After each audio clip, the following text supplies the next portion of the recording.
Bear cub, tangled in a field of tall sunflowers during storm. What this baby did was shocking. Let us know where you're watching from. If you love my content, consider supporting it with a super thanks. Also, don't forget to like and subscribe. It'll help us to remain in touch with amazing people like you. Rain hammered against the windows of the small farmhouse as thunder rolled across the valley like an angry beast. Clara Whitmore pressed her face against the cold glass, watching the sunflower field bend and sway in the violent wind. The massive yellow heads bobbed frantically, creating waves in the darkness that stretched beyond what her eyes could see. "Mama, the flowers are dancing," whispered her 2-year-old daughter, Rosie, from her wooden crib nearby. The little girl's fingers wrapped around the rails as she stood on unsteady legs, her curly blonde hair catching the dim light from the oil lamp. Clara turned away from the window and walked over to stroke Rosie's hair. "They're just trying to stay strong, sweetheart. Just like we are." But something felt wrong tonight. The storm had been building for hours, and Clara's husband Marcus hadn't returned from checking the barn. The wind howled through the gaps in the old house, making sounds that seemed almost alive. Clara pulled her shawl tighter around her shoulders and glanced at the clock on the mantel. midnight. Rosie suddenly stopped playing with her wooden blocks and tilted her head to one side. Her big blue eyes grew wide as she stared toward the window. "Mama, someone's crying." Clara listened carefully, but all she could hear was the storm raging outside. "It's just the wind, baby girl. Sometimes it sounds like crying when it gets angry." But Rosie shook her head firmly. "No, Mama. Someone's really crying. They're scared." A chill ran down Clara's spine that had nothing to do with the cold. Children sometimes heard things that adults missed. She walked back to the window and peered out into the darkness, but the rain was too heavy to see anything clearly. The sunflower field looked like a sea of shadows, moving and shifting in ways that made her stomach turn. "Please come home, Marcus," she whispered under her breath. Rosie climbed higher in her crib, her small hands gripping the top rail as she pressed her face between the wooden bars. "The crying is getting louder, Mama. They need help." Clara's heart started beating faster.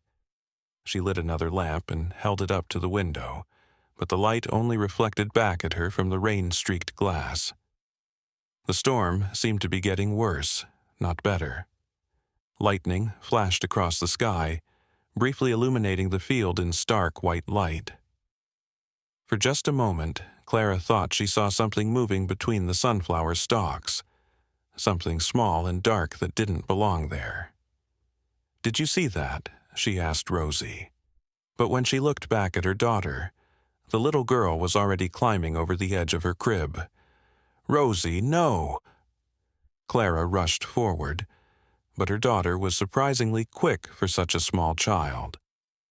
Rosie's bare feet hit the wooden floor with a soft thud, and she immediately started walking toward the front door. "I have to help them, Mama. They're so scared." Clara caught Rosie just as her tiny hand reached for the door handle. "Sweetheart, you can't go outside. It's dangerous." But Rosie looked up at her with tears in her eyes. "But Mama, they're crying so hard, they can't get free." The words made Clara's blood run cold. How could a 2-year-old know that someone was trapped? She picked up Rosie and held her close, feeling the child's heart beating rapidly against her chest. "Who's trapped, baby?" "What do you see?" Rosie pointed toward the window with a trembling finger. "The little one, in the tall flowers. The ropes are too tight."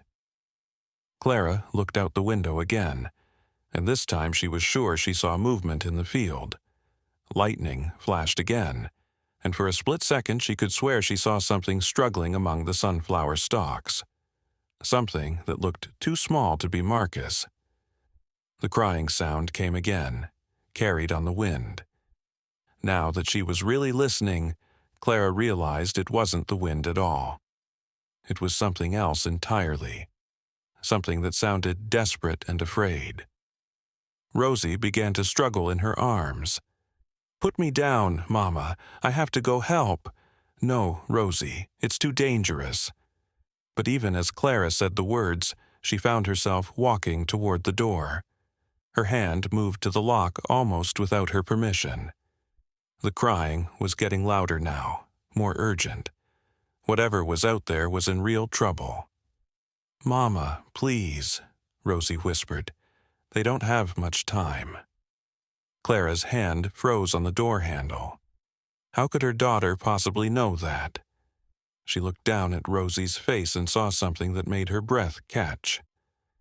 The little girl's eyes seemed older somehow, as if she understood things that should be impossible for a child her age. The storm raged harder, and somewhere in the darkness of the sunflower field, something cried out for help that might never come. Clara's heart pounded as she stared into the black night. The rain was coming down so hard now that it sounded like stones hitting the roof. She could barely think over the noise, but Rosie's words kept echoing in her mind. They don't have much time. "Mama, look!" Rosie pressed her small face against the window glass, her breath fogging up the surface. Right there, by the big flower with the broken stem. Clara followed her daughter's pointing finger and squinted into the darkness. At first, she saw nothing but the chaotic dance of the sunflowers in the wind. But then lightning struck again, closer this time, and the entire field lit up like day for just a moment. What she saw made her gasp. There, tangled in a web of fallen sunflower stalks and twisted stems, was a small brown shape. It was moving, struggling against what looked like thick vines that had wrapped around its body. The lightning faded, plunging everything back into darkness, but the image was burned into Clara's mind. "Oh my God," she whispered. "There really is something out there." Rosie tugged on her mother's nightgown. "See, Mama, I told you they were crying. They're so little and scared." Clara's mind raced. What could be small enough to get trapped in sunflower stalks but big enough to make those heartbreaking sounds? And how had it gotten so tangled up? The storm had been going for hours, but surely any animal would have found shelter by now. Another flash of lightning revealed more details that made Clara's stomach drop. The small creature wasn't just trapped by fallen stalks. Something had deliberately woven the sunflower stems around it, creating what looked almost like a cage. The stems were bent and twisted in ways that couldn't have happened naturally, even in a storm this violent. "This doesn't make sense," Clara muttered, pressing her face closer to the window. "Animals don't do this to each other." But even as she said it, she remembered the old stories her grandmother used to tell. Stories about the woods and the creatures that lived there. Stories about things that weren't quite animals and weren't quite human. Stories that always ended with warnings about staying inside when the storms came. Rosie suddenly went very still in her arms. The little girl's breathing became shallow, and her eyes took on that strange, knowing look again. "Mama," she whispered, so quietly that Clara had to lean down to hear her. "The bad thing is still out there." "What bad thing, sweetheart?" "The one that made the trap. It's waiting to see if anyone comes to help." Clara felt ice-cold fear spread through her chest. "What do you mean, baby?" But before Rosie could answer, they heard the sound of heavy footsteps on the front porch. Clara's relief was immediate and overwhelming. "That's Daddy. He's back from the barn." She hurried to the door and began turning the lock, eager to tell Marcus about what they'd seen. But as her hand touched the door handle, Rosie grabbed her arm with surprising strength. "No, Mama, that's not Daddy." Clara froze. "What do you mean?" "Of course it's Daddy." The footsteps on the porch moved slowly, deliberately. They were too heavy, too careful. Marcus always stomped his boots and called out when he came home. These footsteps were silent, except for the weight of them on the wooden boards. "Mama, please don't open the door," Rosie whispered, her small voice filled with terror. "It's the bad thing. It knows we saw the trap." Clara's hand trembled on the door handle. The footsteps stopped right outside the door, and she could hear something breathing heavily on the other side. But it didn't sound quite right. The breathing was too deep, too slow, like something much larger than a man. "Clara?" came a voice from outside, but even though it sounded like Marcus, something was wrong with it. The voice was too flat, too empty of emotion. "Clara, open the door, I'm hurt." Clara's heart hammered against her ribs. It did sound like Marcus, but Rosie was right. Something was terribly wrong. Marcus would never just stand there breathing heavily. He would be pounding on the door, calling her name urgently if he was really hurt. "Mama," Rosie whispered so quietly that Clara could barely hear her. It's trying to sound like Daddy, but it's not. The real Daddy is still in the barn. "How do you know that?" Clara asked, her voice shaking. "Because I can feel him. He's scared too, but he's hiding. Something came out of the woods when the storm got bad. Something that shouldn't be here." The voice outside came again, still flat and emotionless. "Clara, I know you're in there. I can hear you talking. Open the door." Clara backed away from the door, clutching Rosie tighter. The little girl was right. That wasn't Marcus. Marcus would never speak to her in that cold, demanding tone, and he certainly wouldn't just stand there waiting. If he was hurt, he would be trying to get inside, not making polite requests. "The little one in the field," Rosie whispered urgently. "It's not just trapped, Mama. It's bait." The word hit Clara like a physical blow. Bait? The bad thing put it there to make people come outside. It knows that good people will try to help when they hear crying. Clara felt sick. The small creature in the sunflower field wasn't just an accident. It was part of a trap. And now, whatever had set that trap was standing on her front porch, pretending to be her husband. The doorknob slowly began to turn. Clara hadn't unlocked it yet, but somehow the handle was moving anyway. She watched in horror as it turned all the way to the right, then all the way to the left, as if something was testing to see if the door was really locked. "Mama," Rosie breathed. "We have to help the little one before it's too late, but we can't go out the front door." "Sweetheart, we can't go outside at all. It's too dangerous." But Rosie looked up at her with those impossibly wise eyes. "The little one is going to die if we don't help, Mama. And the bad thing won't leave until someone takes the bait. It will wait all night, getting hungrier and angrier." The breathing outside the door was getting louder, more agitated. Whatever was out there was losing patience. "There's another way," Rosie said suddenly. "The cellar door in the kitchen. It opens on the other side of the house." Clara stared at her daughter in amazement. Rosie had never paid attention to the cellar door before. She was too small to even reach the handle. How could she possibly know that it led outside? But before Clara could ask, the thing outside began scratching at the door. Long, slow scratches that sounded like claws dragging across wood. The sound made Clara's teeth ache and sent chills down her spine. "It's getting angry," Rosie whispered. "We have to go now while it's focused on this door." Clara knew her daughter was right, even though nothing about this made sense. A 2-year-old shouldn't know about traps and bait and cellar doors. But Rosie had been right about everything so far, and Clara's instincts were screaming that they needed to trust whatever was happening here. She carried Rosie quietly through the house to the kitchen, moving as silently as possible. The scratching at the front door continued, long and deliberate and patient. Whatever was out there wasn't going anywhere.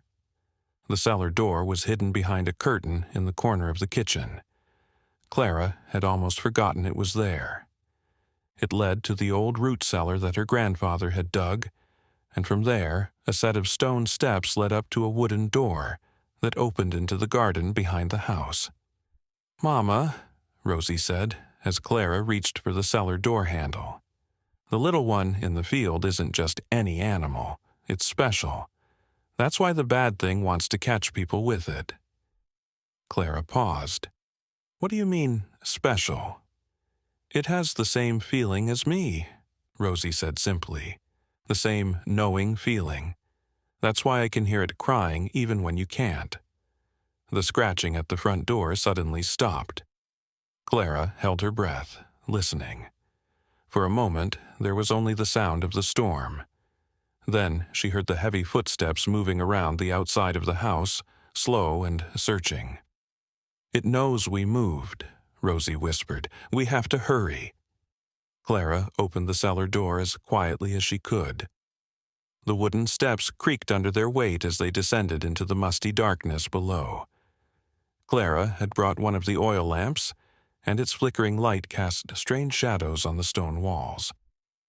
The cellar smelled of earth and old vegetables, but there was something else.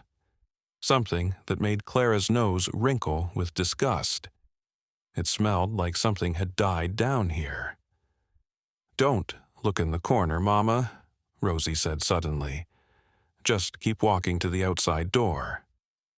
But Clara couldn't help herself. She turned the lamp toward the corner Rosie had mentioned, and what she saw made her stumble backward. There, piled in the corner like discarded clothes, were bones. Old bones, picked clean and white. Some looked like they might have come from deer or other forest animals, but others were shaped wrong. Too long, or curved in ways that didn't match any animal Clara knew. "Mama, don't look," Rosie said again, more urgently. "The bad thing has been using our cellar. But it doesn't matter now. We have to save the little one." Clara forced herself to look away from the bones and focus on the stone steps that led up to the outside door. Each step felt like it took forever, and she could hear her own heart pounding in her ears. Behind them, somewhere in the house above, there was a loud crash as something heavy hit the floor. "It got inside," Rosie whispered. "It broke down the front door." Clara's hand shook as she reached for the handle of the outside door. The storm was still raging, and she could hear the rain pounding against the wooden surface. Once they opened this door, there would be no turning back. "Mama," Rosie said, her small voice steady despite everything that was happening. "When we find the little one, don't be scared of what it looks like. It might not look like a regular animal, but it's good, just like me." Clara stared down at her daughter, 1,000 questions racing through her mind. But there was no time for answers. Somewhere above them, heavy footsteps were moving through their house, searching. She pushed open the cellar door, and the storm hit them like a wall of water and wind. The rain was so heavy that Clara could barely see 3 feet in front of her. The wind whipped her hair across her face and soaked through her nightgown in seconds. She pulled Rosie closer, trying to shield her daughter from the worst of the storm, but the little girl seemed strangely unaffected by the chaos around them. "This way, Mama," Rosie said, pointing toward the sunflower field. Her voice was perfectly clear despite the howling wind, as if the storm couldn't touch her words. Clara stumbled through the muddy garden, her bare feet slipping on the wet grass. Behind them, she could hear crashes and banging from inside the house. Whatever had broken in was destroying everything, searching for them room by room. The sound of splintering wood told her it was tearing apart furniture, probably in a rage at finding them gone. "How can you see where we're going?" Clara shouted over the storm. The darkness was so complete that she might as well have been blind. "I can feel where the little one is," Rosie replied calmly. "It's like a warm light in my head, getting brighter as we get closer." They reached the edge of the sunflower field, and Clara hesitated. The massive stalks towered over them, swaying dangerously in the wind. Some of the sunflower heads were as big as dinner plates, and they moved like living things in the storm. The field stretched on for acres, and somewhere in that maze of green and gold was the trapped creature they'd seen from the window. "I can't see anything," Clara said, wiping rain from her eyes. "How will we find it?" But Rosie was already walking into the field, moving with confidence despite being barely tall enough to see over the lower stalks. Clara had no choice but to follow, pushing through the thick stems that seemed to grab at her clothes with every step. The crying sound was much louder now. It came from somewhere ahead of them, but the noise of the storm made it impossible to tell exactly where. Clara's heart broke as she listened to it. Whatever was trapped out here was in terrible pain and fear. "Mama, stop," Rosie said suddenly, grabbing Clara's hand. "Don't step there." Clara looked down and gasped. At her feet was a deep hole, perfectly round and about 3 feet across. It had been completely hidden by fallen sunflower leaves and debris. If she had taken one more step, she would have fallen in. "How did you know that was there?" Clara asked, her voice shaking. "There are lots of them," Rosie said matter-of-factly. "The bad thing dug them all over the field. They're for catching people who come to help."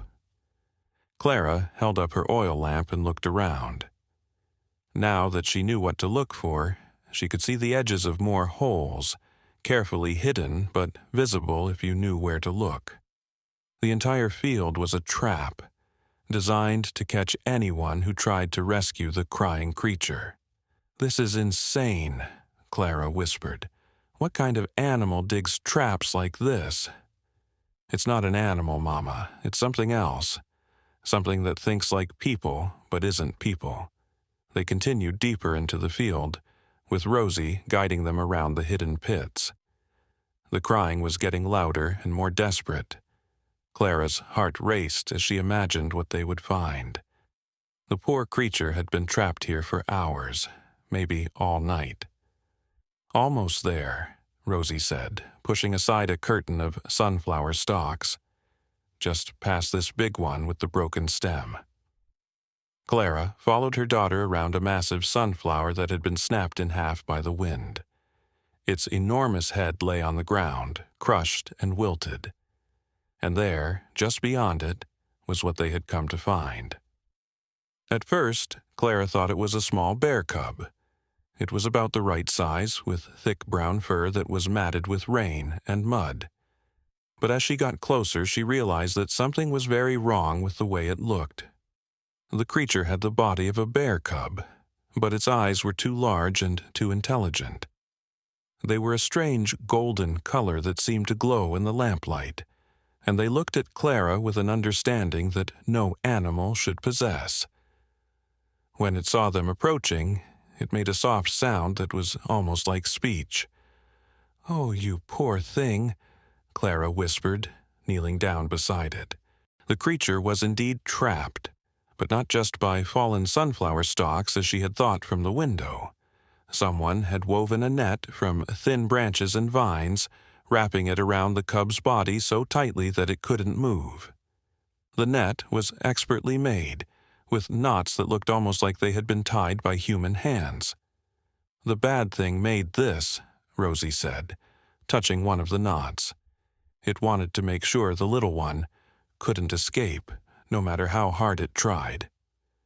Clara began working at the knots, but they were wet and tight, and her fingers kept slipping.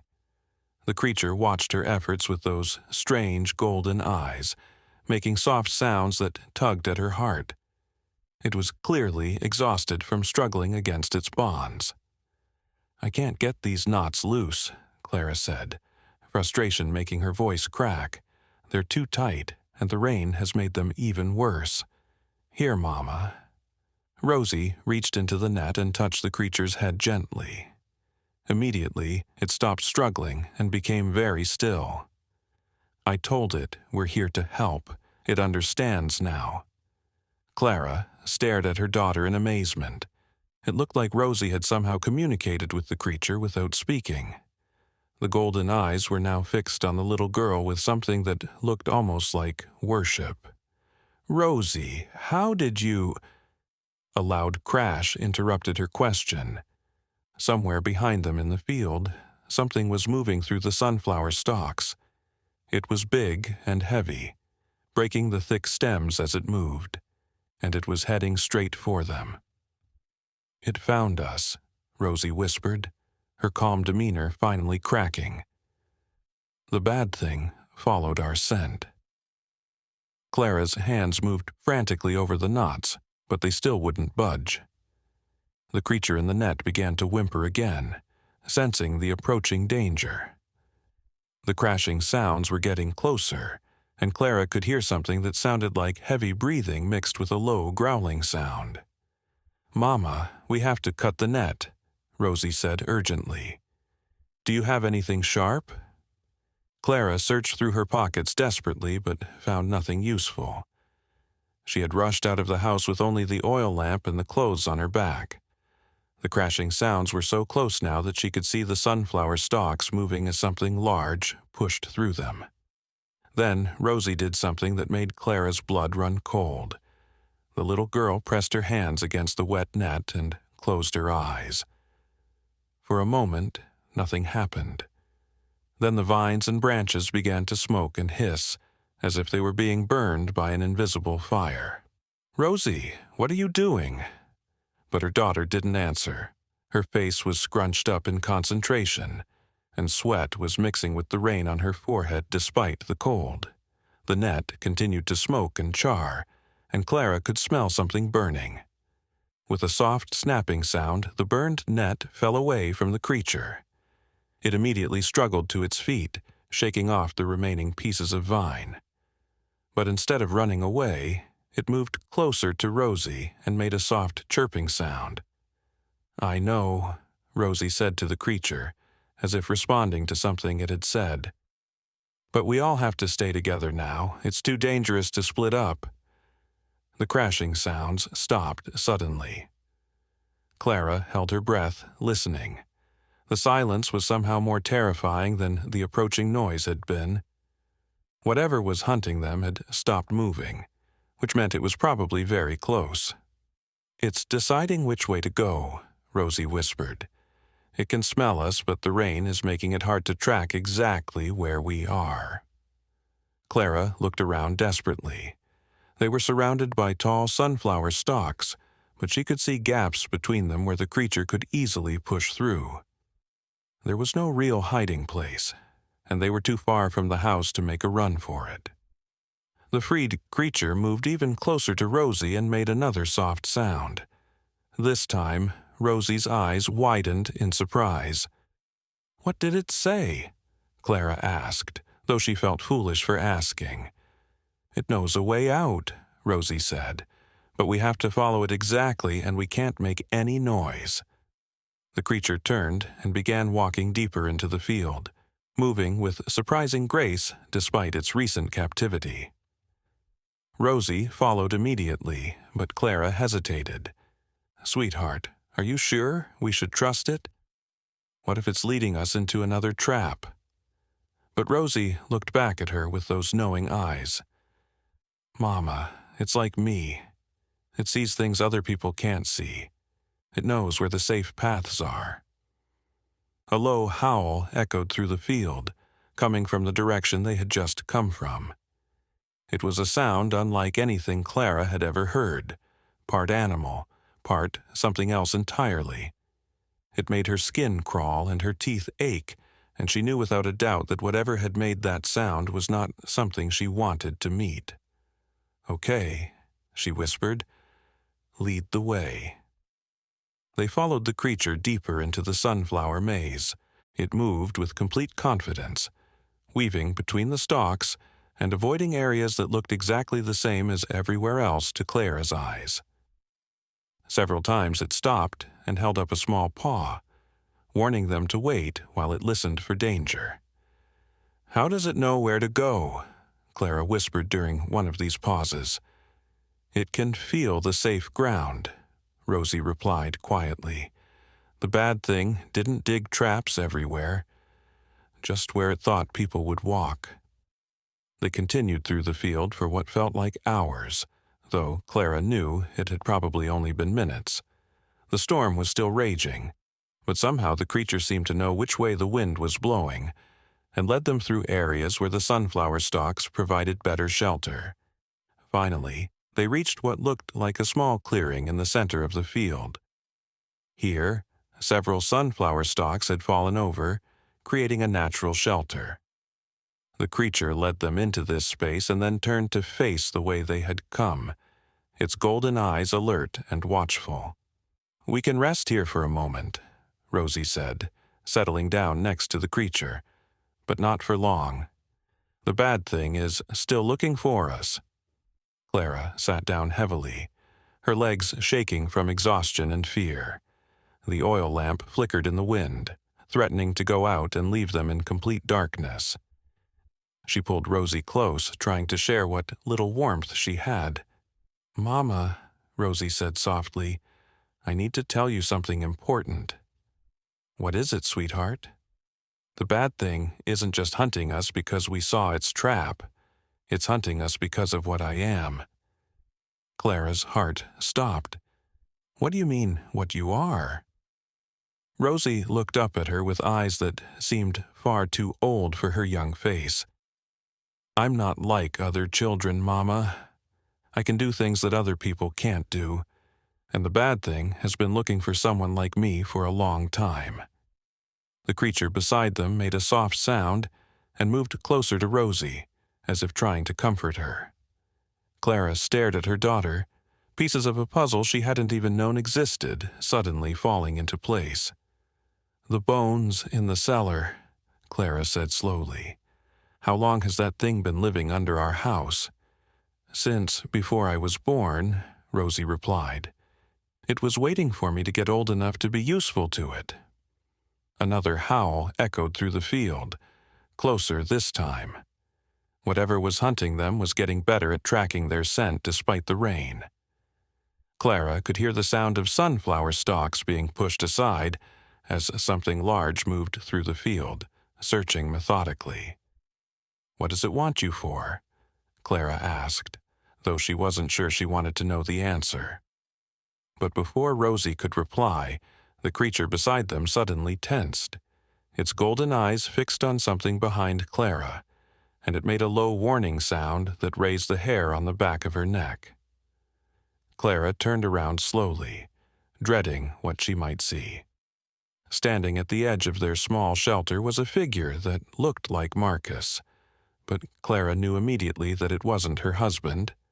The thing wearing Marcus's face was too tall, too thin, and its eyes were completely black. When it smiled, its teeth were too sharp and too numerous. "Hello, Clara," it said in Marcus's voice, but wrong somehow. "I've been looking for you." Clara's blood turned to ice as she stared at the thing wearing her husband's face. Every detail was perfect. The same brown hair, the same stubble on his chin, even the same scar above his left eyebrow from when he'd fallen from the barn roof last summer.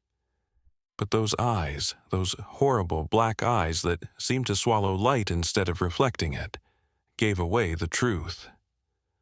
"Where is my husband?" Clara managed to whisper, clutching Rosie tighter against her chest.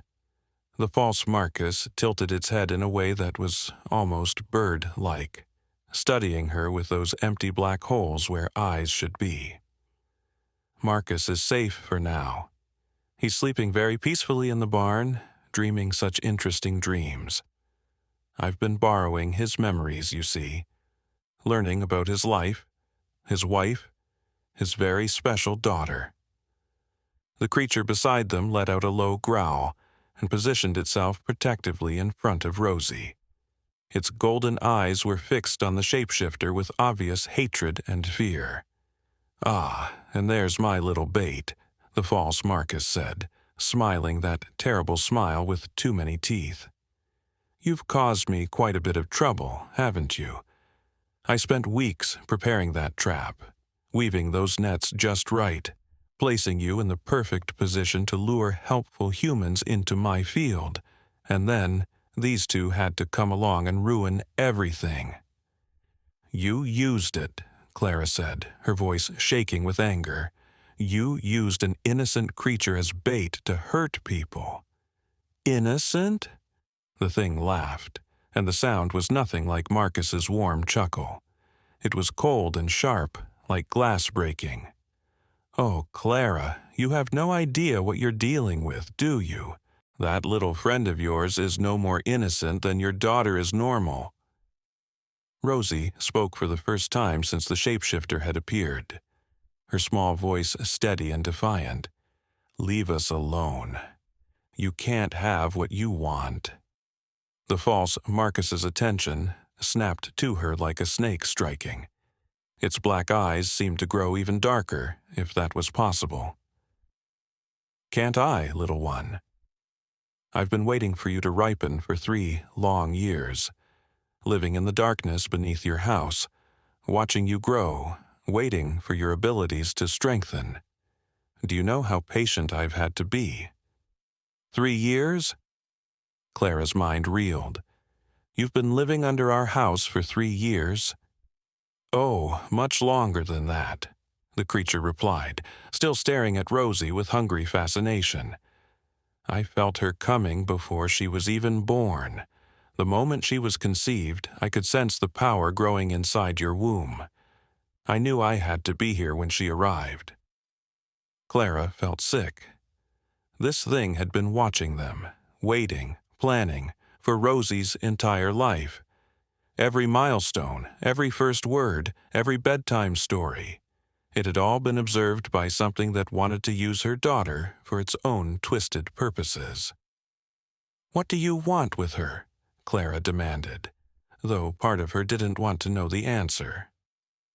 The shapeshifter's smile grew even wider, revealing more of those needle-sharp teeth.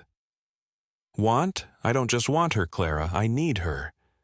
Do you have any idea how rare children like Rosie are?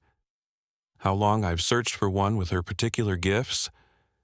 The creature beside them made another growling sound and took a step forward, as if preparing to attack. But Rosie put a gentle hand on its head, calming it. "It's okay," she whispered to the creature. "Not yet." The false Marcus noticed the interaction and laughed again. "Yes, that's exactly what I'm talking about. Look how easily she communicates with the beast. Most humans can't even see what it really is, but she speaks to it as naturally as breathing." "What is it?" Clara asked, looking down at the creature that had helped them through the field. "That, my dear Clara, is what's left of the last child I collected. About 30 years ago, I found a boy with similar gifts to your daughter's. I thought he might be what I was looking for, but he was flawed, incomplete. So I transformed him into something more useful." Clara's horror deepened as the implications hit her. "You turned a child into that creature?" "The process is quite fascinating, actually. I preserve their consciousness, their special abilities, but reshape their bodies into something more manageable, less likely to escape or cause trouble. This one has been very helpful over the years, though I admit he's getting rather old for the work." The creature, who had once been a child, looked up at Clara with those golden eyes, and she saw the truth in them. Behind the animal form was still a human mind, trapped and suffering after decades of slavery to the shapeshifter. Rosie's small hand tightened on Clara's arm. "Mama, that's why we have to stop it. If we don't, it will do the same thing to me, and then find another child and another, forever and ever." "Such a clever girl," the false Marcus said approvingly. "Yes, that's exactly right.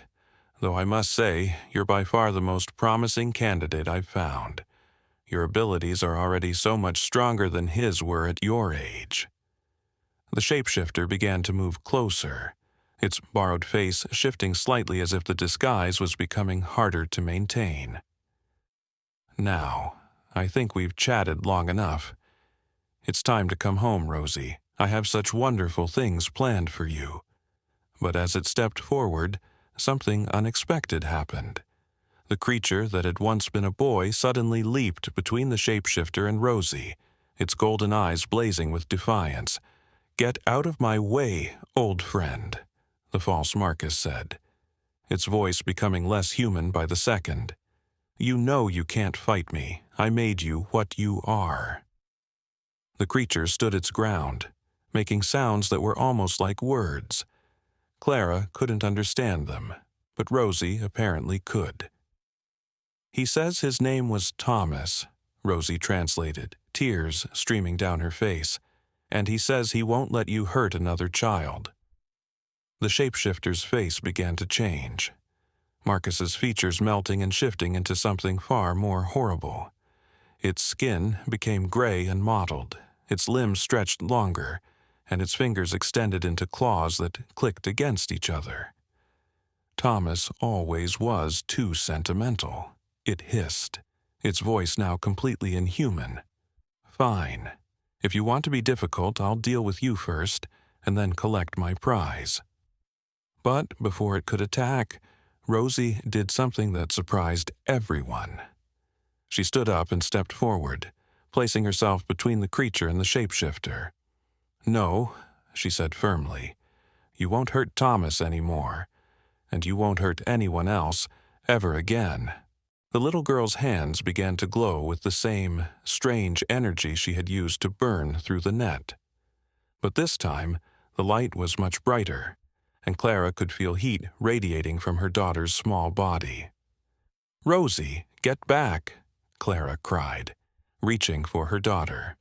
But Rosie shook her head. "It's okay, Mama. I know what I have to do now. Thomas showed me." The shapeshifter recoiled as the light grew brighter. "Impossible. You're just a child. You don't have that kind of control yet." "You're wrong," Rosie said, her voice steady despite her tears. "I've been practicing. Every night when you thought I was sleeping, I was actually learning how to use my abilities. Thomas has been teaching me through dreams." Clara stared at the creature. Thomas, with new understanding. He hadn't just been trapped by the shapeshifter all these years. He'd been fighting back in the only way he could, secretly teaching Rosie how to defend herself. The false face melted away completely now, revealing the shapeshifter's true form.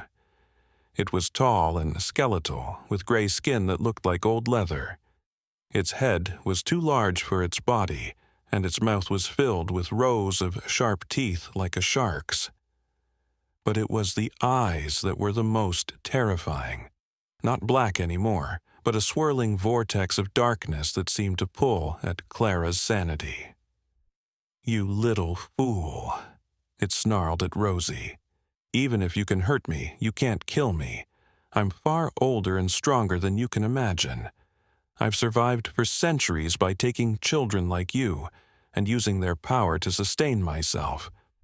But Rosie's light continued to grow brighter, and now Clara could see that Thomas was glowing too, with a softer golden light that seemed to respond to her daughter's energy. "You're right," Rosie said calmly.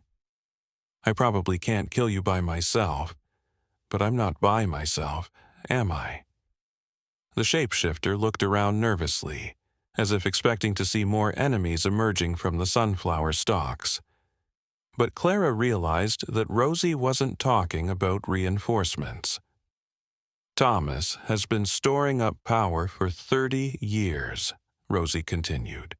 "Every time you used his abilities, every time you forced him to help you hunt, he saved a little bit of energy. He's been waiting for someone like me to come along. Someone who could help him use it." The golden light around Thomas began to pulse and flicker, and Clara could see that his form was starting to change. The bear-like body was shifting, becoming more human-shaped, though still definitely not entirely human. "What's happening to him?" Clara asked. He's remembering who he used to be, Rosie explained. My power is helping him break free from the shape the monster forced on him. The shapeshifter let out a roar of rage and lunged forward, its claws extended toward Rosie. But Thomas intercepted it, his transforming body slamming into the creature with surprising force. They rolled across the muddy ground, fighting with inhuman strength and speed. Clara watched in horror as the two creatures battled. Thomas was clearly the smaller and weaker of the two, but his desperation gave him an advantage. He fought with the fury of someone who had been enslaved for decades and finally had a chance at freedom. "Mama, we have to help him," Rosie said, her small hand still glowing with that strange energy. "How?" "I don't have any powers like you do." But Rosie looked up at her with a smile that was both sad and determined. "You do, Mama. You have the most important power of all." "What do you mean?" "Love," Rosie said simply. "That's what makes my abilities work. It's not just magic or being special. It's love. Love for Thomas, love for you, love for everyone who needs protecting." Clara felt tears streaming down her face as she understood what her daughter was asking. Rosie needed her to help channel that love, to make it strong enough to break the chains that had held Thomas prisoner for so long. She knelt down and pulled Rosie close, wrapping her arms around her daughter's small body. "I love you so much, sweetheart. More than anything in the world. I love you too, Mama. Now think about Thomas. Think about the little boy he used to be before the monster took him.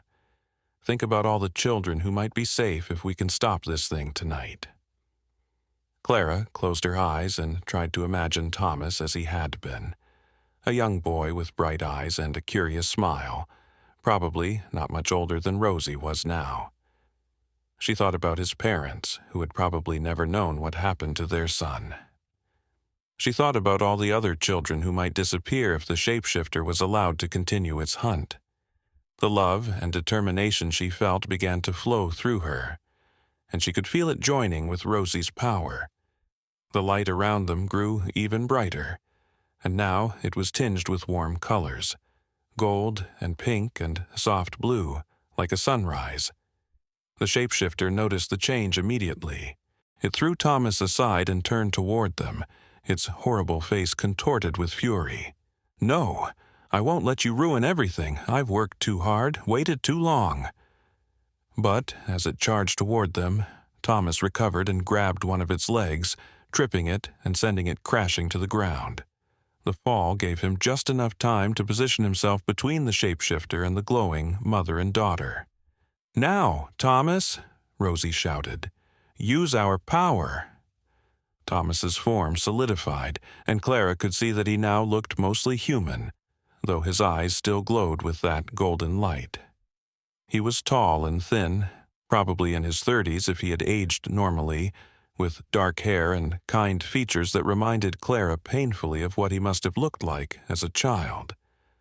He raised his hands, and the combined power of 3 people, Thomas's stored energy, Rosie's natural abilities, and Clara's fierce protective love, flowed through him like lightning. The shapeshifter screamed as the light hit it, a sound so terrible that Clara had to cover her ears. Its gray skin began to smoke and burn, and cracks appeared all over its body like a broken statue. "This isn't possible," it shrieked. "I am eternal. I am unstoppable."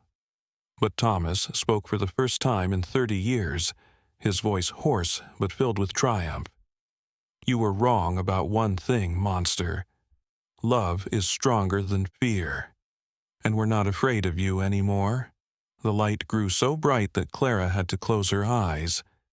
When she opened them again, the shapeshifter was gone. In its place was a pile of gray ash that the storm winds were already beginning to scatter. Thomas collapsed to his knees, exhausted by the effort of channeling so much power. But he was smiling, and for the first time since Clara had met him, he looked truly peaceful. "Is it over?" she asked, hardly daring to believe it. "Yes," Thomas said, his voice barely above a whisper. "It's finally over."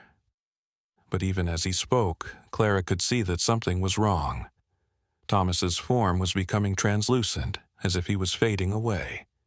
"What's happening to you?" Rosie asked, kneeling beside him.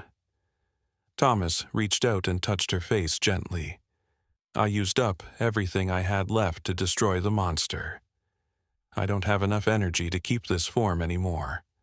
"No," Rosie cried. "We just found you. We can give you more power." But Thomas shook his head. "It doesn't work that way, little one. I've been holding on for 30 years, waiting for this chance. Now that it's done, I can finally rest." Clara felt her heart breaking as she watched the brave man who had saved them slowly fade away. "Thomas, I'm so sorry. You were just a child when this happened to you. You should have had a whole life." "I did have a life," Thomas said softly. "It wasn't the life I planned, but I used it to protect people. I helped the monster capture some victims, yes, but I also helped many others escape. And tonight, I helped save the most important person of all." He looked at Rosie with eyes full of love and pride. "You're going to do amazing things, Rosie. Your power isn't a curse, it's a gift. Use it to help people, to protect those who can't protect themselves." "I will," Rosie promised, tears streaming down her face. "I'll never let anything like this happen to another child." Thomas smiled one last time, and then he was gone, fading away like morning mist in the sunlight. Where he had knelt, a small golden flower bloomed in the muddy ground, something Clara had never seen before, beautiful and perfect despite the storm still raging around them. Rosie picked up the flower gently and held it close to her heart. "Thank you, Thomas," she whispered. Clara pulled her daughter close, and they sat together in the ruined sunflower field, holding each other as the storm finally began to subside. In the distance, she could see the first light of dawn breaking through the clouds. "Mama," Rosie said softly, "we need to go check on Daddy." Clara nodded, suddenly remembering Marcus sleeping in the barn, unaware of the battle that had just taken place to save his family. They stood up slowly, both exhausted by the night's events, and began making their way back toward the farmhouse. But as they walked, Clara couldn't shake the feeling that their lives had changed forever. Rosie was no ordinary child, and now that the shapeshifter was gone, other things might come looking for her. The thought both terrified and amazed her. "Will there be others?" she asked quietly. "Other creatures like that one?" Rosie considered the question seriously. "Maybe, but if there are, we'll be ready for them. And there might be other children like me who need help too." Clara looked down at her daughter, this remarkable, powerful, loving little girl who had just saved them all, and felt a fierce pride mixed with her fear. Whatever challenges lay ahead, they would face them together. As they made their way through the battered sunflower field, Clara noticed something strange. Where Thomas had disappeared, more of those golden flowers were beginning to bloom. They seemed to be spreading in a line, marking the path they needed to take back to the farmhouse. Even in death, Thomas was still helping them find their way home. "Do you see the flowers, Mama?" Rosie asked, carefully stepping around the hidden pits that were still scattered throughout the field. "Yes, sweetheart. Are they from Thomas?" Rosie nodded, clutching the original golden flower to her chest. "He's making sure we get home safely. He says the danger isn't completely over yet." Clara's blood chilled. "What do you mean? I thought the shapeshifter was dead." "It is," Rosie said, but her voice was troubled. "But Thomas says that thing wasn't working alone. There are others who will notice when it doesn't report back." They continued through the field in silence, following the trail of golden flowers as the storm finally began to weaken. The rain was still falling, but not as heavily as before, and the thunder was moving off into the distance. Clara should have felt relieved, but Rosie's words had filled her with a new kind of dread. As they reached the edge of the field closest to the barn, Clara could see that the big wooden doors were standing wide open. Her heart leaped with hope and terror. Either Marcus had woken up and was looking for them, or something else had gotten to him. "Daddy!" Rosie called out, breaking free from Clara's hand and running toward the barn. "Rosie, wait!" Clara chased after her daughter, but the little girl was surprisingly fast for someone who had just been through such an ordeal. They found Marcus sitting on a hay bale just inside the barn doors, his head in his hands. When he heard their voices, he looked up with eyes that were red from crying. "Clara? Rosie, thank God you're alive." He jumped up and pulled them both into a crushing hug. "I had the most terrible dreams. There was something in the barn with me, something that looked like me, but wrong. It was asking me questions about you and Rosie, going through my memories like they were books on a shelf." Clara held him tightly, breathing in his familiar scent and feeling the warmth of his real, human body. "It wasn't a dream, Marcus. That thing was real, but it's gone now." Marcus pulled back to look at her, confusion written across his face. "What do you mean it was real? What happened tonight?" Clara wasn't sure where to begin. How could she explain that their daughter had supernatural powers, that a monster had been living under their house for 3 years, and that they had just witnessed a 30-year-old curse being broken in their sunflower field? But Rosie solved the problem by stepping forward and taking her father's large hand in her small one. "Daddy, I need to show you something, but you have to promise not to be scared." Marcus looked down at his daughter with the same expression Clara had seen so many times, a mixture of love and bewilderment that seemed to be the natural state of parents everywhere. "I could never be scared of you, little mouse." Rosie smiled at the pet name he'd given her when she was a baby. Then she closed her eyes and concentrated, just as she had done when she burned through the net. Her hands began to glow with that soft, warm light, and tiny sparks danced between her fingers like fireflies. Marcus stared in stunned silence for a long moment. Then, instead of fear or disbelief, his face filled with wonder. "My God, Rosie, you're magical." "Is that okay?" Rosie asked anxiously. "Are you still going to love me even though I'm different?" Marcus knelt down so he was at her eye level and cupped her glowing hands in his own. "Sweetheart, I love you because you're different. You're the most amazing little girl in the world, powers or no powers." Clara felt tears of relief streaming down her face. She had been so afraid that Marcus would be frightened or that he wouldn't believe them. But he was taking this revelation with the same steady acceptance that had made her fall in love with him in the first place. "Now," Marcus said, standing up and brushing hay from his pants, "someone needs to tell me exactly what happened tonight." Starting from the beginning. They spent the next hour sitting in the barn while Clara and Rosie took turns explaining everything. Marcus listened without interruption, his face growing more serious with each detail. When they finished, he was quiet for a long time. "So, this thing," he said finally, "this shapeshifter, it's been living under our house since before Rosie was born?"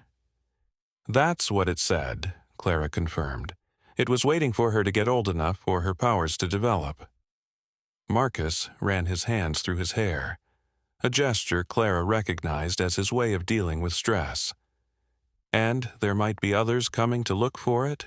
"Thomas thinks so," Rosie said softly. "He says the shapeshifter was part of something bigger, like a family, but not a good family." "Then we can't stay here," Marcus said immediately. "If more of those things are coming, We need to be somewhere safe." But Rosie shook her head.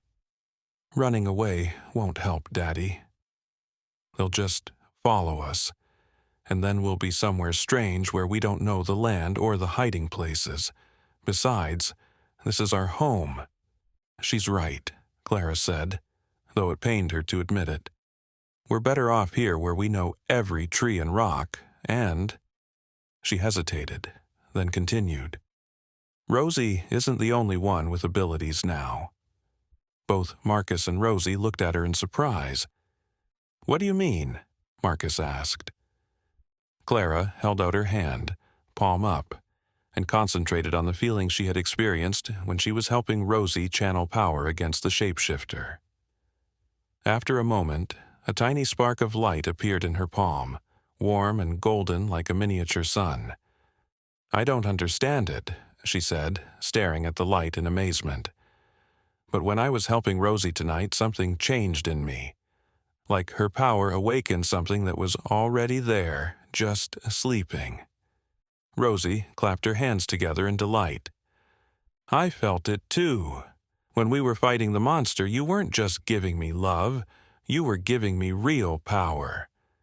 Marcus reached out tentatively and touched the light in Clara's palm. It felt warm and pleasant, like sunlight on a spring day. "Does this mean I might develop abilities too?" "I don't know," Clara said honestly. "But if you do, we'll figure it out together." They were interrupted by a strange sound from outside the barn, a low humming that seemed to come from the direction of the sunflower field. All three of them went to the barn doors and looked out into the pre-dawn darkness. The field was glowing. Where once there had been a chaotic mess of broken and bent sunflower stalks, now there was a soft golden light emanating from the ground itself. As they watched, new sunflowers began to push up through the soil, growing at an impossible speed. Within minutes, they had reached full height, their massive yellow heads turning toward the barn as if they were aware of the family watching them. "Thomas," Rosie whispered. "He's making the field beautiful again." But Clara noticed something else. The new sunflowers weren't growing randomly. They were arranged in a very specific pattern, creating pathways and clearings that hadn't been there before. It looked almost like a maze, but a protective one, rather than a trap. "It's a fortress," Marcus said, understanding immediately. "He's making the field into a place where you can defend yourself, if more of those things come." As if responding to his words, the humming sound grew louder, and they could see lights moving through the newly grown sunflowers. But these weren't the harsh, cold lights they had seen with the shapeshifter. These were warm and welcoming, like lanterns guiding travelers home. "There are others out there," Rosie said suddenly, her eyes wide with excitement. "Other children like me. Thomas is calling to them." Clara's heart clenched with a mixture of hope and fear. "Other children with powers." "Some of them," Rosie said, her voice filled with wonder. "And some of them are children who got away from monsters like the shapeshifter. They've been hiding, scared and alone, but now they can feel that it's safe here." Over the next few hours, as the sun began to rise properly, they came. First was a boy who looked to be about 10 years old, with dark skin and eyes that glowed with the same golden light as Thomas's had. He emerged from the forest on the north side of their property, moving cautiously but with obvious relief. "My name is David," he said when Clara approached him carefully. "I've been running for 2 years. The thing that was chasing me. It's gone now, isn't it?" Clara nodded, her heart breaking for this child who had been living in fear for so long. "It's gone. You're safe now." Next came a girl about Rosie's age, but thin and ragged from living rough. Her hair was white as snow despite her youth, and when she looked at them, tiny snowflakes fell from her eyes instead of tears. "I'm Emma," she said in a voice barely above a whisper. "I can make winter, but I can't make it stop. That's why the bad things wanted me." Rosie immediately ran to Emma and took her hand. "I can help you learn to control it. We can help each other." By midday, 7 children had found their way to the farm. Each one had a different ability, and each one had been hunted by creatures similar to the shapeshifter. Some had escaped on their own. Others had been rescued by people like Thomas, who had been transformed, but retained enough of their humanity to fight back. Clara and Marcus found themselves suddenly responsible for what amounted to a small school for supernatural children. The farmhouse, which had always seemed too big for their family of 3, was now barely large enough to accommodate everyone. But the most remarkable thing was how quickly the children bonded with each other. They had all experienced the same terror, the same isolation, the same sense of being different and hunted. Now, for the first time in their lives, they were surrounded by others who understood what they were going through. "Mama," Rosie said that evening as Clara tucked her into her crib, which she had clearly outgrown but refused to give up, "Thomas says there are more coming. Lots more." Clara sat on the edge of the bed and stroked her daughter's hair. "Are you ready for that, sweetheart? It's going to be a big responsibility, helping all these children." Rosie nodded seriously. "Thomas says that's why I was born with these powers. Not to hurt people or to be used by monsters, but to help other kids like me feel safe and learn how to use their gifts for good things." Over the following weeks, the farm transformed into something unprecedented. The golden sunflowers continued to grow and spread, creating an elaborate network of protective barriers and safe passages. Marcus, who had always been good with his hands, found himself able to build structures that should have been impossible. Treehouses that defied gravity, underground tunnels that stayed perfectly dry, and bridges made of woven light that could only be seen by the children. Clara discovered that her own developing abilities were perfectly suited to nurturing and protecting. She could sense when any of the children were in distress, even from miles away, and her presence had a calming effect that helped them learn to control their powers. But it wasn't all peaceful. As Thomas had warned, other creatures did come looking for the shapeshifter. They were different from the first one. Some looked like ordinary people until you saw their eyes. Others were more obviously monstrous. But each time they approached the farm, they found themselves turned away by barriers they couldn't cross and paths that led them in circles until they gave up and left. The children, working together under Rosie's gentle leadership, had created something that had never existed before. A true sanctuary for those who were different. A place where being special was celebrated rather than feared. One evening, as Clara was preparing dinner for their extended family of 15 children, she heard a new voice calling from the edge of the sunflower field. But this wasn't a child's voice. It was a woman, and she sounded desperate. "Please," the voice called. "I know you're there. I know you help children like my daughter was. Please, I need to talk to someone." Clara looked out the kitchen window and saw a woman standing at the very edge of the golden sunflowers. She was middle-aged, with graying hair and clothes that looked like she had been traveling for a long time. But what caught Clara's attention was the expression on her face, the same mixture of hope and desperation that Clara remembered feeling when she first realized Rosie was different. "Mama," Rosie appeared at Clara's elbow, having somehow sensed the stranger's presence. "She's not dangerous, but she's carrying something very sad." Clara opened the kitchen door and called out to the woman. "It's okay. You can come closer. What's your name?"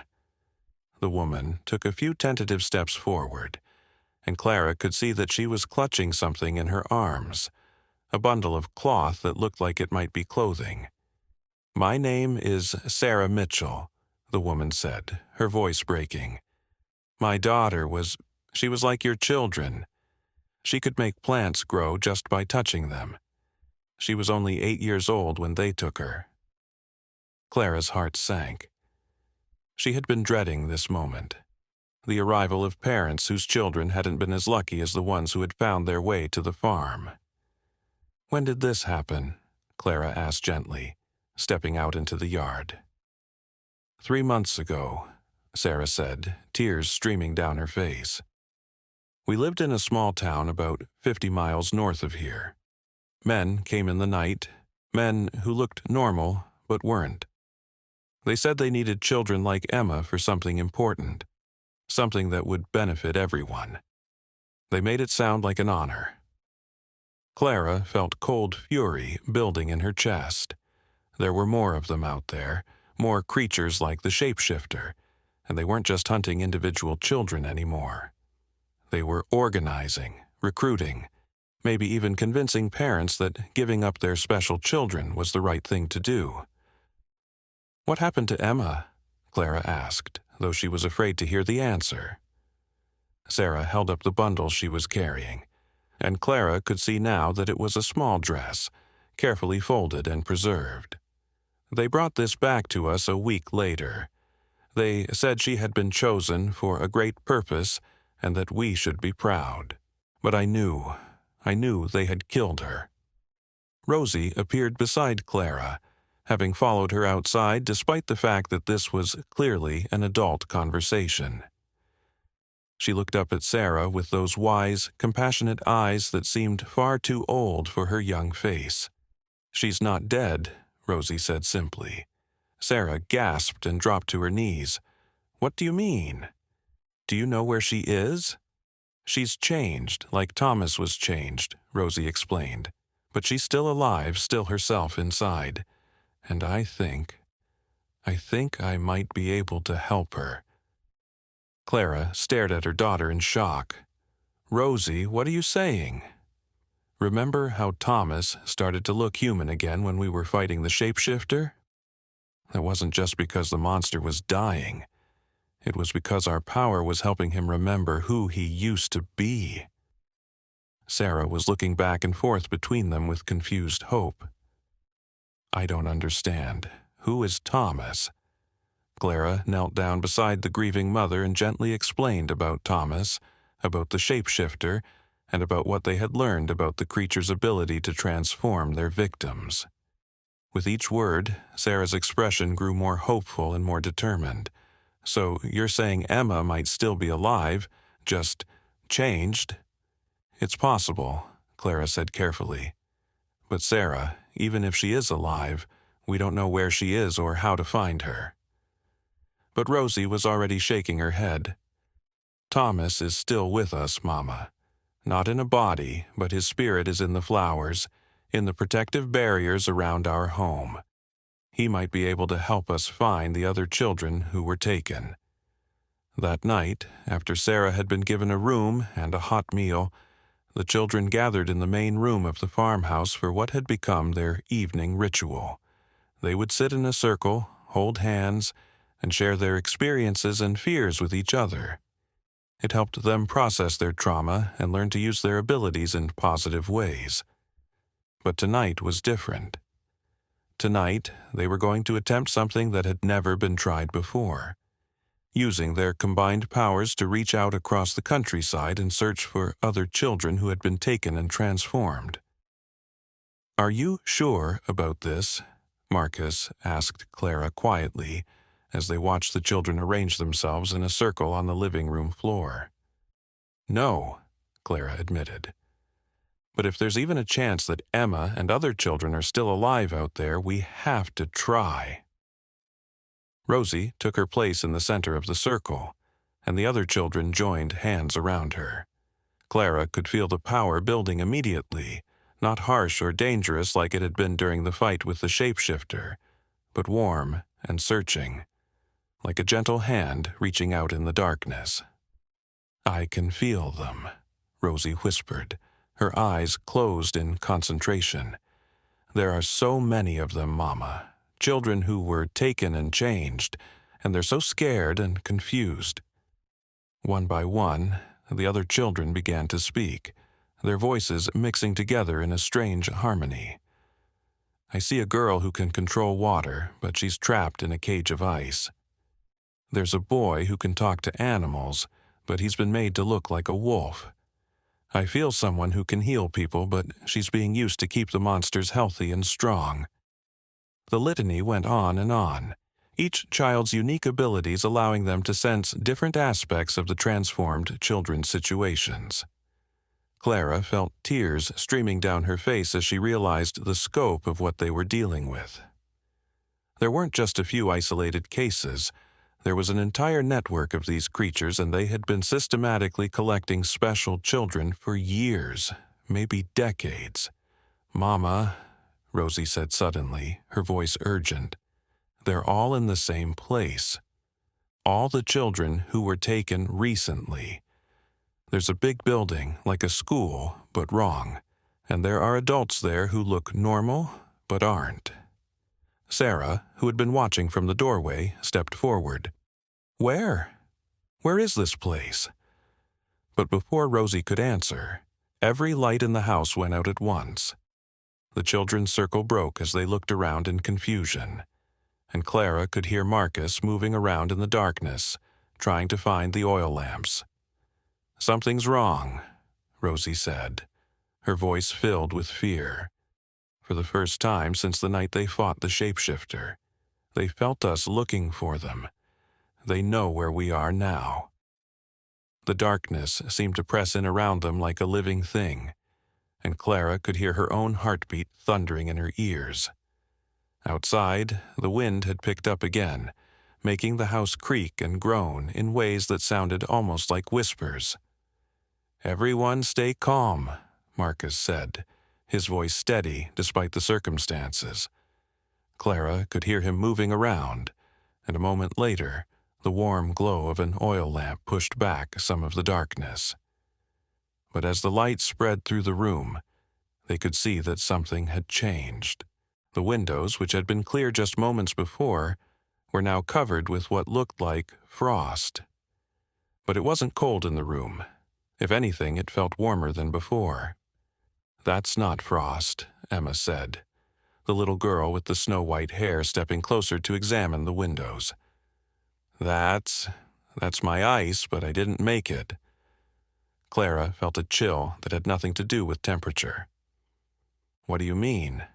"Someone else is using my power," Emma whispered, her eyes wide with terror. "Someone who knows exactly how my abilities work."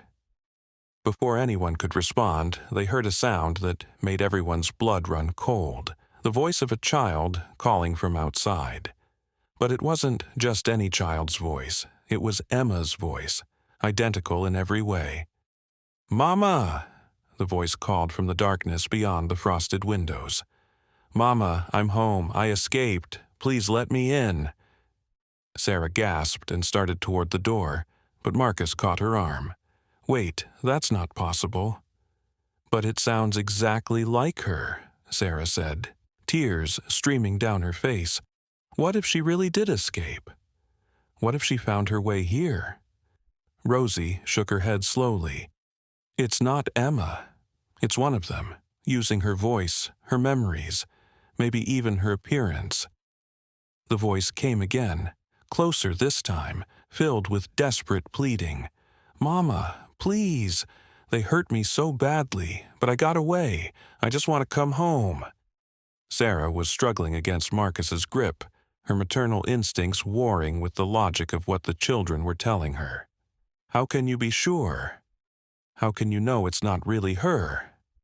"Because," said a new voice from the corner of the room, "the real Emma is right here."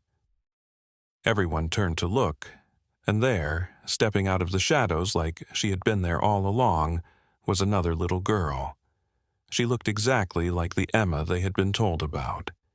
8 years old, with dark hair and bright green eyes, but there was something different about her, something that spoke of terrible experiences and hard-won wisdom. "My name is Emma Mitchell," the girl said, looking directly at Sarah with a mixture of love and sorrow. "And you're my mama, even though I look different now than I did before they took me." Sarah stared at the girl in shock, her face cycling through disbelief, hope, and recognition. "Emma? Is it really you?" The girl nodded, and when she smiled, Sarah could see the gap between her front teeth that had been Emma's most distinctive feature. "I know I don't look exactly the same, Mama. They changed me, but not in the way they wanted to. Instead of making me their puppet, their magic made me stronger. It helped me remember who I really am." Sarah broke free from Marcus's grip and ran to her daughter, pulling her into a fierce embrace. "Oh, my baby, my sweet baby, I thought I'd lost you forever." But even as the reunion was taking place, the voice outside was getting louder and more insistent. "Mama, why won't you let me in? Don't you love me anymore?" "We have to ignore it," Rosie said firmly. "It's trying to use our emotions against us, just like the shapeshifter did." Emma looked up from her mother's arms, her green eyes flashing with anger. "There are more of them out there, a whole group. They followed me here because they knew I would lead them to other children like us." Clara felt her heart sink. "How many?" 12, Emma said. "Maybe more. They're not just shapeshifters like the one you fought. There are other kinds of monsters, too. Things that feed on fear, things that steal memories, things that can make you forget who you are." The fake voice outside suddenly changed, becoming deeper and more threatening. "Fine. If you won't let us in willingly, we'll come in anyway. You can't hide from us forever, little lights. We know exactly what you are and exactly what you're worth." Marcus moved to the window and carefully peered through a gap in the frost. What he saw made him step back quickly, his face pale. There are shapes moving out there, lots of them, and they're surrounding the house. But Rosie wasn't looking frightened anymore. Instead, she had that same determined expression she'd worn when she faced the shapeshifter in the sunflower field. "Good," she said quietly. "Good?" Clara stared at her daughter in shock. "Rosie, what do you mean, good?" "I mean, it's time to stop running and hiding," Rosie said, standing up and walking to the center of the room. "We've spent so long being afraid of them, but look around us, Mama. Look what we've built here." Clara did look around, and for the first time, she really saw what their home had become. It wasn't just a farmhouse anymore. It was a sanctuary filled with children who had found their strength, adults who had discovered their own hidden abilities, and a community bound together by love and mutual protection. "We're not victims anymore," David said, the 10-year-old boy with the golden eyes stepping forward to stand beside Rosie. "We're a family." One by one, the other children joined them in the center of the room, forming the same circle they had used to search for the missing children. But this time, the energy building between them felt different, not searching or gentle, but powerful and determined. "Emma," Rosie said, looking at the newly arrived girl, "will you help us? Your abilities are stronger now than they were before they took you, strong enough to protect everyone here." Emma stepped away from her mother and took her place in the circle. "What do you need me to do?" "Show them what happens when they try to hurt our family," Rosie said simply. The children joined hands, and immediately the temperature in the room began to drop. But it wasn't the uncomfortable cold of winter. It was the refreshing coolness of a mountain stream, pure and clean and somehow alive. Outside, the threatening voices suddenly became confused and angry. "What's happening? Why can't we get closer to the house?" Clara looked out the window and gasped. The entire farmhouse was now surrounded by a wall of crystal-clear ice, beautiful and impenetrable. The creatures outside were pressing against it, but every time they touched the barrier, they recoiled as if they had been burned. "The ice isn't just cold," Emma explained, her voice calm despite the power flowing through her. It's made from all of our love for each other, all of our determination to protect this place. It hurts them because they can't understand what it means to truly care about someone else. But the ice wall was just the beginning. Marcus felt his own abilities awakening more fully than ever before, and without conscious thought, he began to reshape the very structure of the house around them.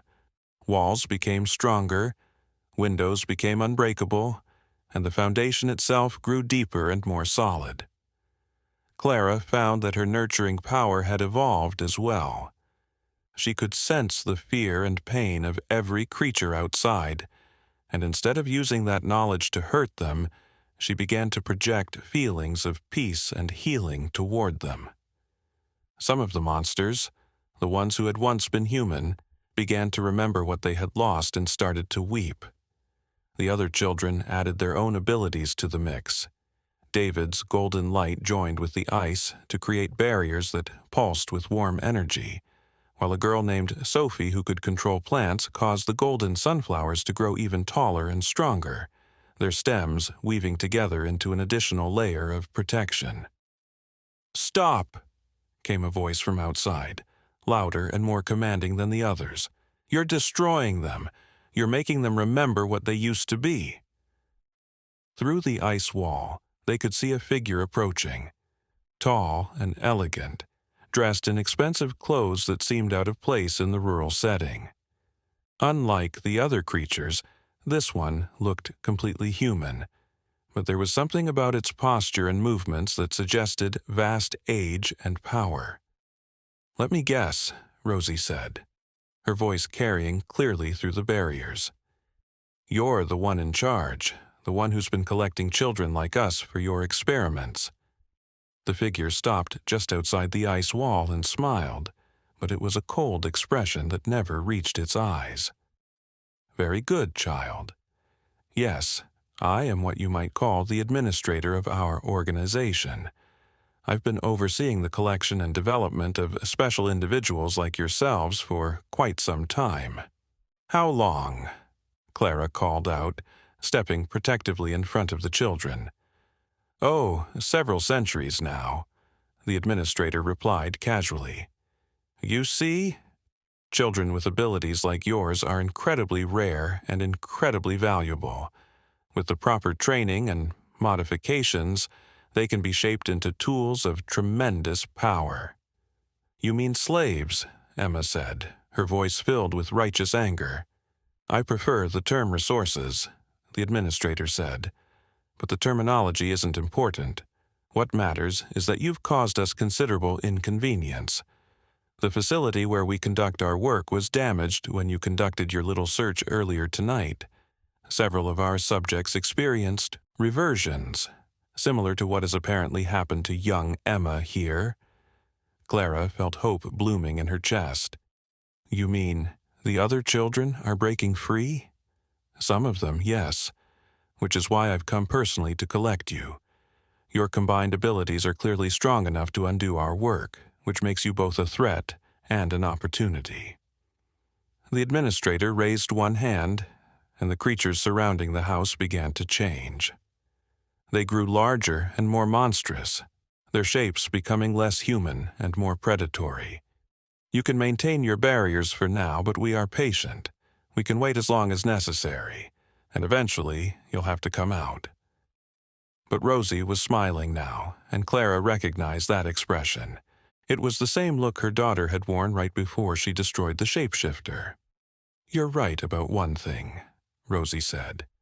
"We will have to come out eventually, but not because we're running away."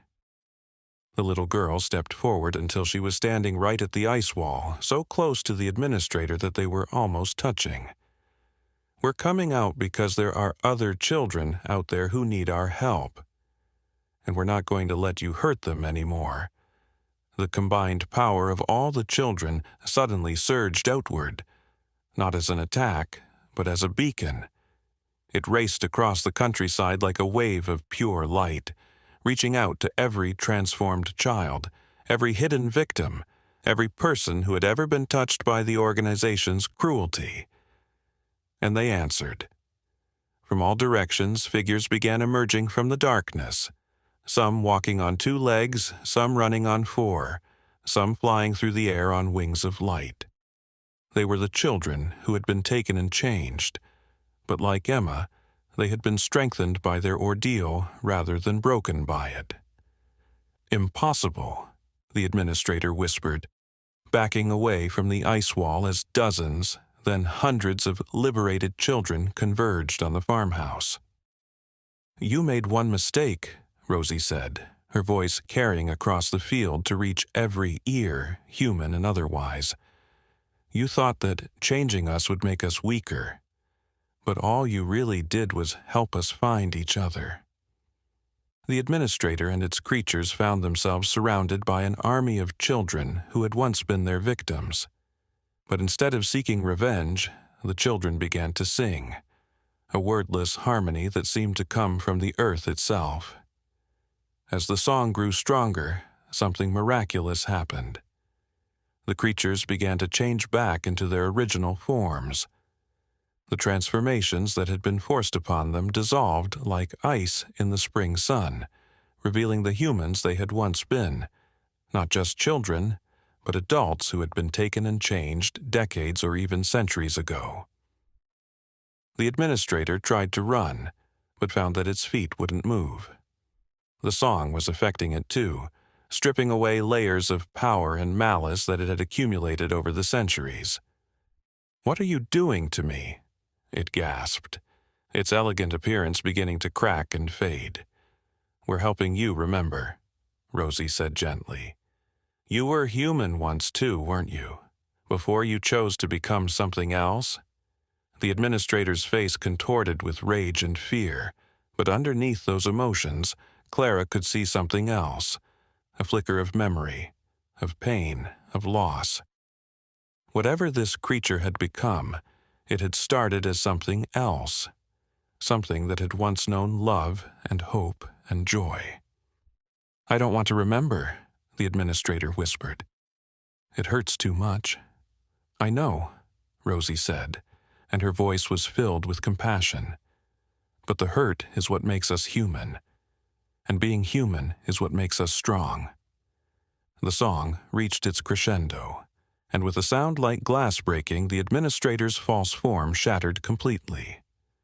What remained was an elderly woman, frail and confused, with tears streaming down her weathered face. "Where am I?" she asked, looking around as if seeing the world for the first time in centuries. "What have I done?" Clara stepped forward, her nurturing instincts overriding her fear. "You're safe now. Whatever you did before, whatever you became, that's over. You can choose to be different now."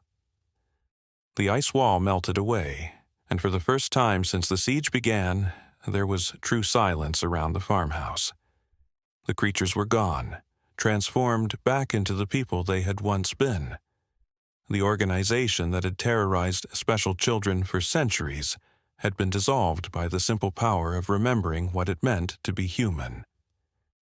As the sun began to rise over the golden sunflower field, Clara looked around at the remarkable scene before her. Hundreds of people, children and adults who had been prisoners for years or decades, were embracing each other, crying with joy, and taking their first free breaths in longer than some of them could remember. "Is it really over?" Sarah asked, holding Emma close while tears of happiness streamed down both their faces. "The immediate danger is over," Rosie said, but her expression was thoughtful. "But there's still work to do. All these people need help adjusting to freedom. Some of them don't even remember their original names or where they came from." Clara felt a familiar surge of purpose. The farmhouse had become a sanctuary for special children, but now it would need to become something even more, a place of healing for all those who had been harmed by the forces they had just defeated. "Then we'll help them," she said simply. "All of them, for as long as they need." Marcus put his arm around his wife and daughter, and Clara could feel his own abilities settling into something permanent and strong.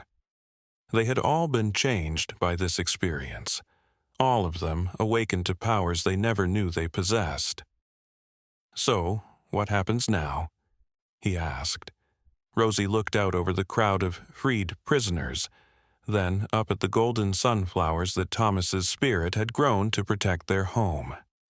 In the morning light, she could see other flowers beginning to bloom. Not just Thomas's golden ones, but flowers of every color and description, each one representing a life that had been saved and a future that was now possible. "Now we build something new," she said. "Not just a sanctuary, but a real home. A place where being different isn't something to hide from, but something to celebrate." She turned to look at her parents with eyes that sparkled with hope and determination. "And we make sure that no child ever has to be afraid of being special again." Clara pulled her daughter close, marveling at the incredible journey that had brought them to this moment. It had started with a terrifying storm and a trapped creature in a sunflower field, but it had ended with the liberation of hundreds of prisoners and the birth of something entirely new in the world. As the morning sun climbed higher in the sky, casting long shadows across the field of golden flowers, Clara knew that their lives would never be simple or ordinary, but they would be full of love, full of purpose, and full of the kind of magic that comes from choosing to help others rather than hide from them. The storm was over. The real adventure was just beginning,